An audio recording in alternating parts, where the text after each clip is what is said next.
আসসালামু আলাইকুম রহমতুল্লাহ। আশা রাখছি আল্লাহর অশেষ রহমতে সবাই ভালো আছেন। আর আমরা আজকে যাচ্ছি শ্রীমঙ্গলে। শ্রীমঙ্গলে বিভিন্ন দর্শনীয় স্থান আপনাদেরকে ঘুরে ঘুরে দেখাবো এবং শ্রীমঙ্গলে আমরা কোথায় কত টাকা খরচ করেছি, কেমন খরচ হয়েছে আমাদের শ্রীমঙ্গল ভ্রমণে, সেটাও আপনাদের সাথে আজকে আমরা শেয়ার করব।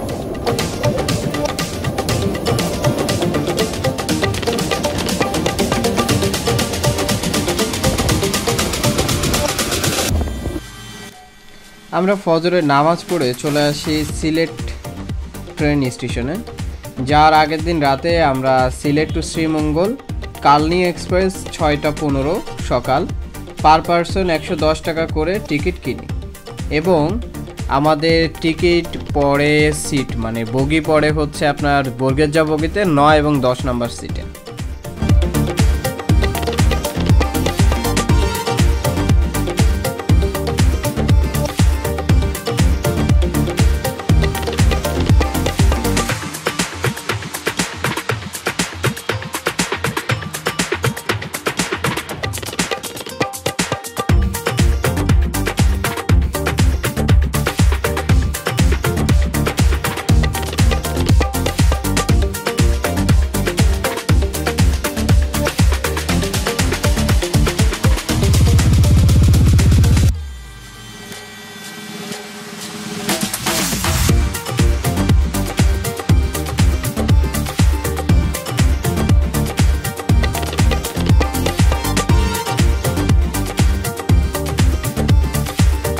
ট্রেনের ভিতর থেকে শ্রীমঙ্গলের উঁচু নিচু টিলা এবং চা বাগান দেখতে অনেক সুন্দর লাগছিল।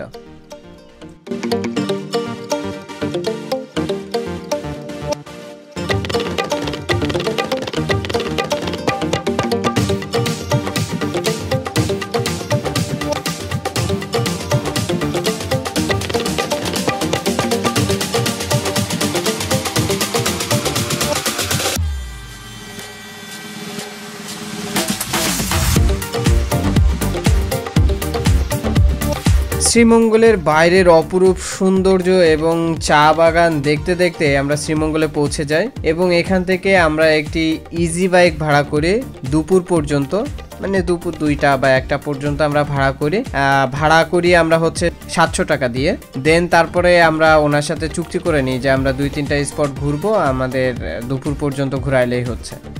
নাম্বারটা আমরা বা ডিসক্রিপশনে পেয়ে যাবেন। এখানে একটা কথা আছে, যদি আপনাদের 5-6 জনের কোনো গ্রুপ হয় তাহলে আপনারা চেষ্টা করবেন চাঁদের গাড়ি ভাড়া করে নেওয়ার জন্য। আপনাদের প্রত্যেকের ভাড়ার কষ্ট অনেক কমে যাবে। সো আমি রেফার করব যে আপনারা যদি 5-6 জনের গ্রুপ হন তাহলে একটা চাঁদের গাড়ি ভাড়া করে নেবেন।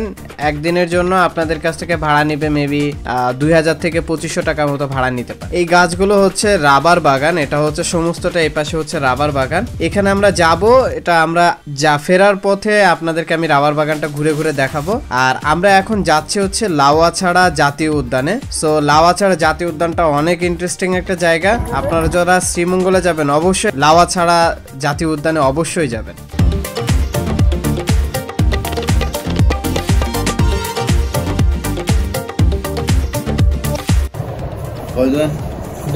কত? 2 জন 230।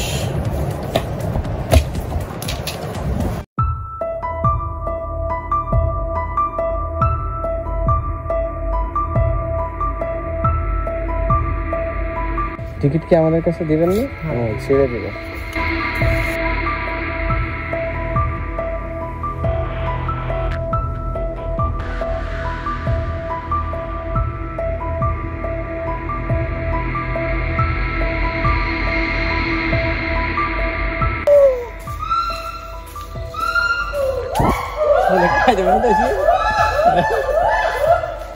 এই জায়গায় কোথাও একটা ডাকতেছে, আমরা ওদের না খাই দিয়ে এগুলো করাচ্ছে। আমি খাদ দিতে না তাকেও রাখছে না।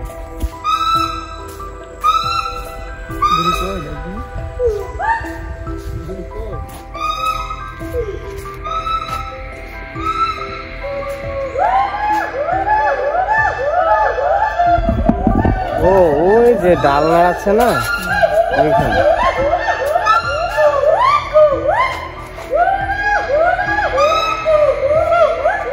চল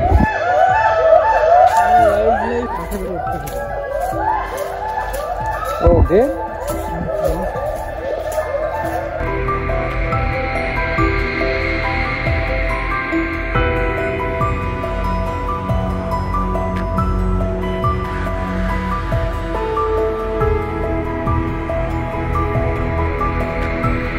লাওয়াছড়া জাতীয় উদ্যানে around the world in 80 days এই মুভির শুটিং এখানে হয়েছিল এবং আমার আছে জল এই মুভির শুটিংও এই লাওয়াছড়া জাতীয় উদ্যানে হয়েছিল।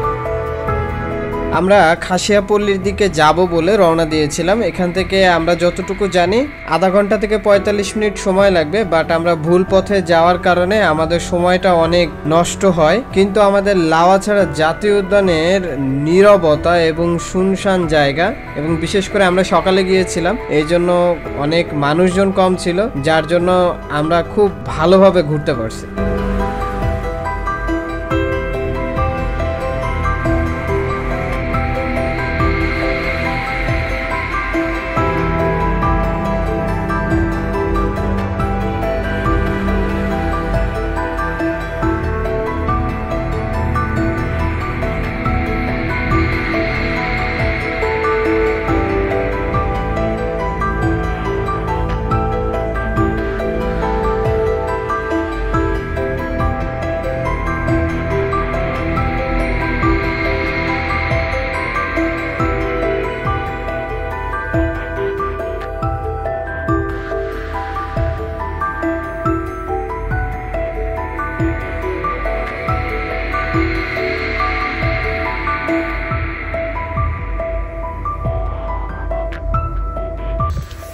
আমরা বনের ভিতরে আছি, এমন একটা নির্জন জায়গায় আছি, একেবারে ফুল গহীনে, মানে অনেক নির্জন একটা জায়গায় আছি এবং কোনো মানুষের কোনো দেখা নেই এখানে।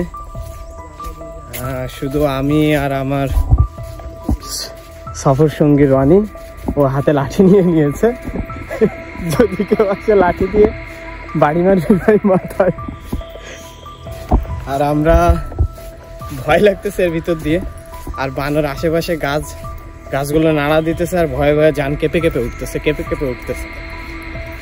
তো যাচ্ছি, যদি অ্যাডভেঞ্চারের চরম মাত্রা যদি নিতে চান আমি বলবো যে লাওয়াছড়া জাতীয় উদ্যানে আসবেন এবং খাসিয়াপল্লী যে রোডটা আছে এই রোডটার দিয়ে যাবেন, তখন অ্যাডভেঞ্চারের মাত্রাটা বুঝতে পারবেন। এবং এখানে সাপের ভয় আছে খুব। আমাদের আসার সময় একজন বলেছিল, আমরা এখনো দেখিনি, বাট একটু ভয় ভয় করছে। তো চলেন সামনে আগাই।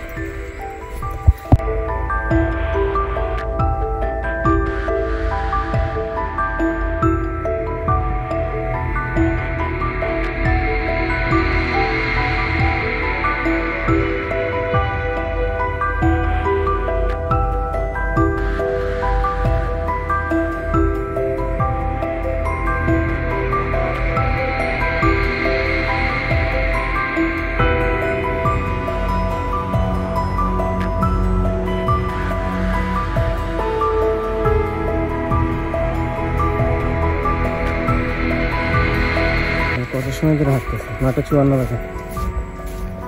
পল্লী অনেক দূরে আছে, বুঝছিস? So we should get back. হ্যাঁ,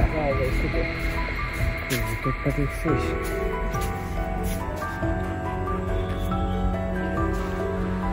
ভয় ভয়ও লাগছে।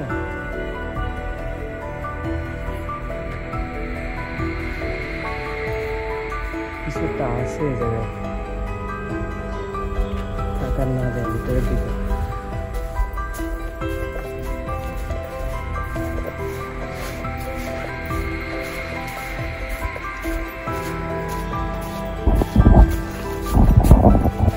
তো আমরা আর এখন এখানে থাকবো না, আমরা বের হয়ে যাচ্ছি, কারণ আমাদের গাড়ি বাইরে দাঁড়ায় আছে। বেশি যদি সময় নিই তাহলে বাকি স্পটগুলা ঘোরা হবে না, আবার আমাদের রাতে রওনা দিতে হবে। সো নেক্সট স্পটের দিকে আমরা চলে যাই ইনশাআল্লাহ।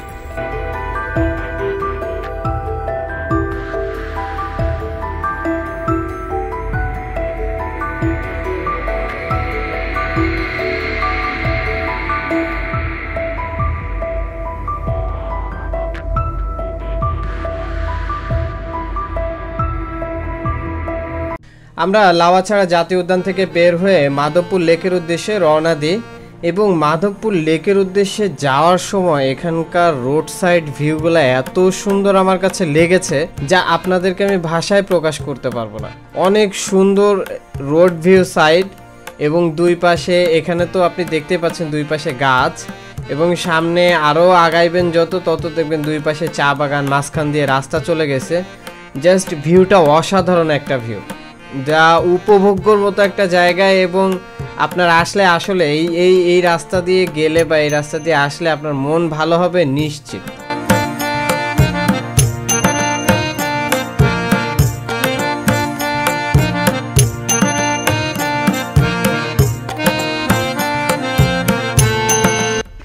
আসসালামু আলাইকুম রহমতুল্লাহ। আমরা এখন যাচ্ছি হচ্ছে মাধবপুর লেকের দিকে। আর মাধবপুর লেকটা পড়ছে হচ্ছে আপনার এই যে টি স্টলের ভিতর দিয়ে, মানে টি স্টেট চা বাগানের ভিতর দিয়ে আর কি আমরা যাচ্ছি। সামনে হচ্ছে লেকের মেন স্থান হচ্ছে সামনে। সো চলেন। এখান থেকে এই উঁচু টিলাটা ওঠার সাথে সাথে এত সুন্দর একটা দৃশ্য দেখতে পেলাম, যা আসলে অসাধারণ, খুবই সুন্দর এবং মনোরম পরিবেশ।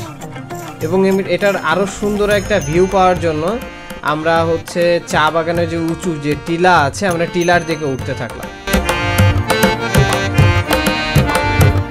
আমরা লেকের একটা ভিউ নেওয়ার জন্য একটু উপরের দিকে উঠছি, টিলার দিকে।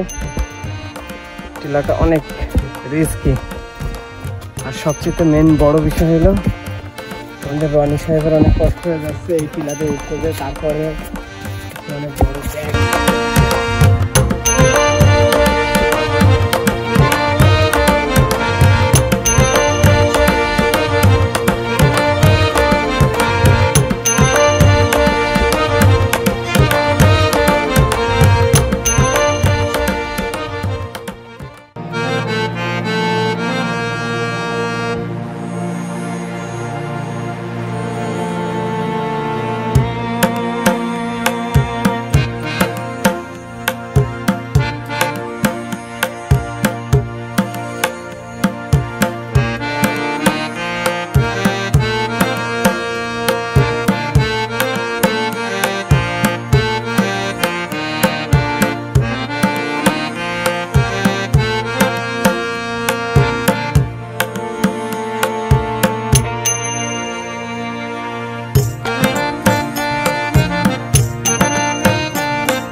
মাধবপুর লেক আমরা মোটামুটি কভার করছি।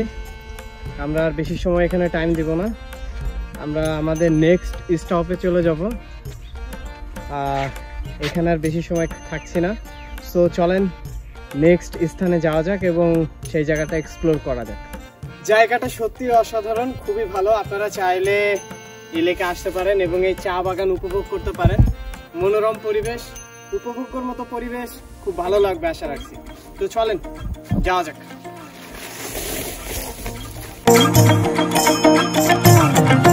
এবং তারপরে আমরা মাধবপুর লেক থেকে বের হয়ে যাই এবং এখান থেকে আমাদের নেক্সট গন্তব্য হয় নূরজাহান চা বাগানের ভিতর দিয়ে।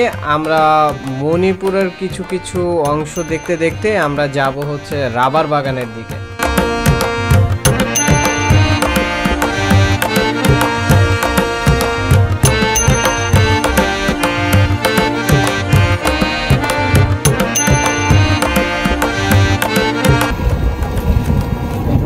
রাবার বাগান, আর রাস্তাটা সত্যি খুব অসাধারণ এবং দুই পাশে চায়ের বাগান এবং মাঝখান দিয়ে রাস্তাটা খুবই সুন্দর লাগছে দেখতে।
আমরা এখন আছি নূরজাহান টি বাগানে, মানে চা বাগানে। আর চারি সাইডে শুধু চা আর চা।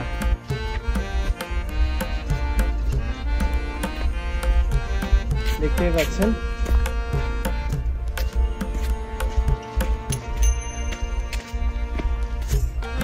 সত্যি খুব অসাধারণ জায়গা। চা বাগানের ভিতরে মানে মাঝখান দিয়ে রাস্তাগুলো সত্যি অসাধারণ লাগছে দেখতে। এবং আমরা যাচ্ছি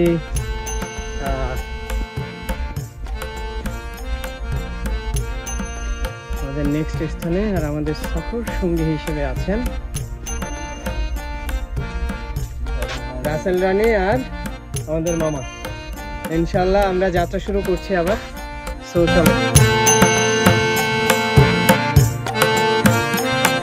আমরা এই চায়ের দোকানে ছোট্ট একটা চা ব্রেক নিই। চাটা মোটামুটি ভালো ছিল, আবার খারাপও ছিল এটাও বলবো না, ভালো লেগেছে। ওভারঅল আমার কাছে চাটা কালার এবং সব কিছু দিয়ে চাটা অনেক ভালো লেগেছে।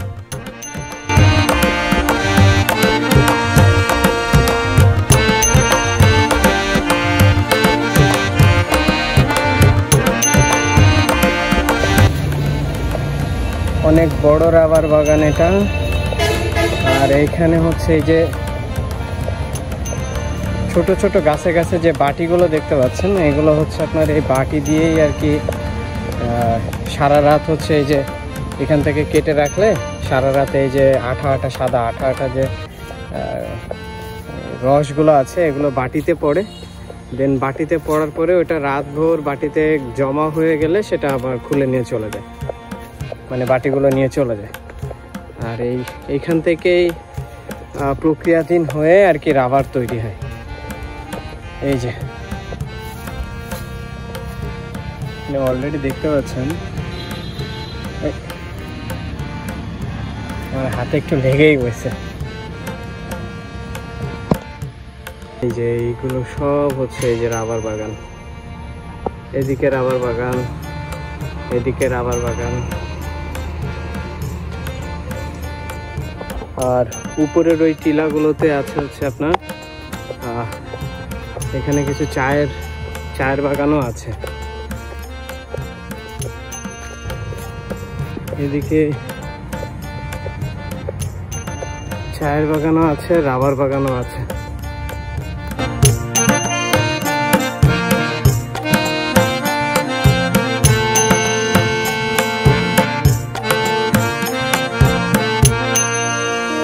তো চায়ের রাজ্য শ্রীমঙ্গলের ভ্রমণ আজকে এখানে শেষ করছি। দেখা হবে নেক্সট কোনো ভিডিওতে, নেক্সট কোনো স্থানে। সেই পর্যন্ত সবাই ভালো থাকবেন, সুস্থ থাকবেন, আমার জন্য দোয়া করবেন। আর আজকের ভিডিওটি যদি ভালো লেগে থাকে তাহলে লাইক, কমেন্ট এবং সাবস্ক্রাইব করতে ভুলবেন না। দেখা হবে আবার নেক্সট কোনো ভিডিওতে, নেক্সট কোনো স্থানে। আল্লাহ হাফেজ। আসসালামু আলাইকুম রহমতুল্লাহ।